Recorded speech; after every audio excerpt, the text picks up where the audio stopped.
Violence against women is a global phenomenon and an ongoing concern. It has been integrated into different cultures across the world. It is only recently that the government and different women's rights activists have fought for women to gain rights that would protect them against violence.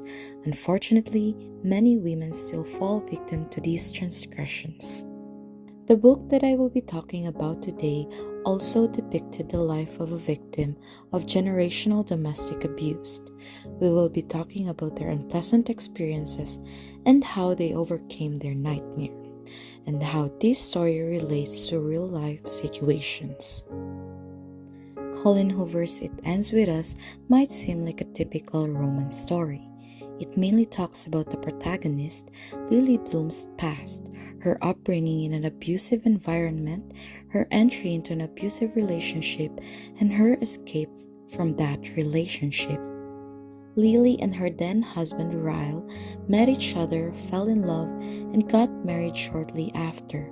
Despite the early signs of physical abuse, Lily forgave Ryle the first time it happened. However, their dreamlike married life is shattered when Ryle's jealousy results in repeated violence.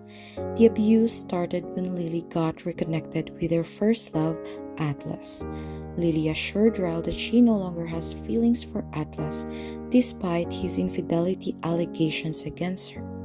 However, by the end of the book, Lily divorced her husband to break the cycle of abuse. The issues in the book are true to life situations such as the physical abuse of women, which is very rampant in this day and age. This book shows that the main character, Lily, ends the cycle of abuse with her, hence the title It Ends With Us. She prevented it from passing down to her child and the next generations by divorcing her husband. Additionally, poverty is also one of the issues in the book that can be related to real-life situations.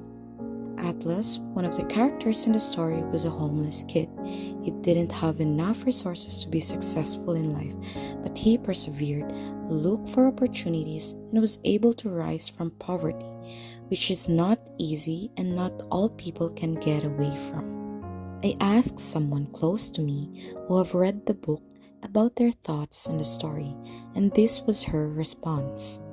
I love how Lily, the main character of the story, breaks the cycle of abuse by ending her relationship with Ryle.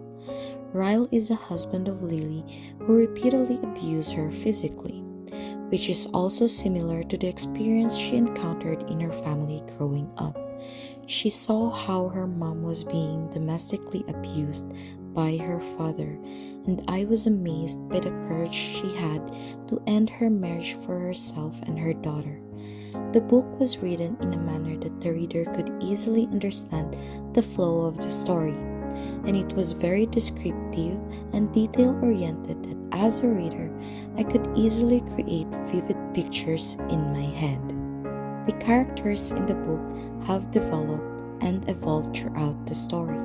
Specifically, Lily, the main character's story highlights that no matter how much you love the person, it will never be enough to stay if the relationship is abusive and toxic.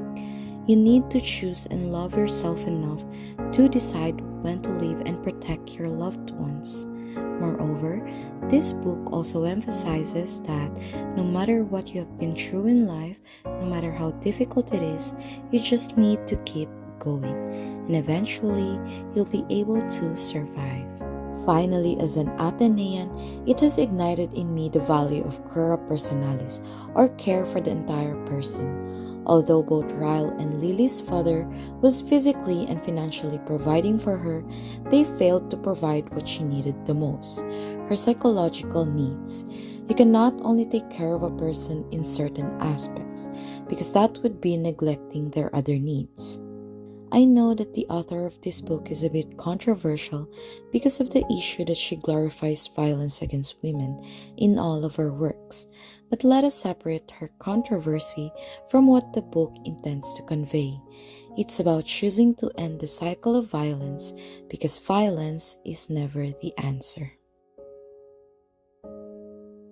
I am Roshelle Gadaingan, and the reason why I chose the book It Ends With Us by Collen Hoover is to spread awareness about the violence against women not only in the Philippines but also in other countries. Furthermore, the book conveys that women will always have a choice in their lives. Marriage will not stop them from making any decisions. Rather, it will empower them not as a wife of someone, but as an individual who has a place in society, because every one of us is equally important.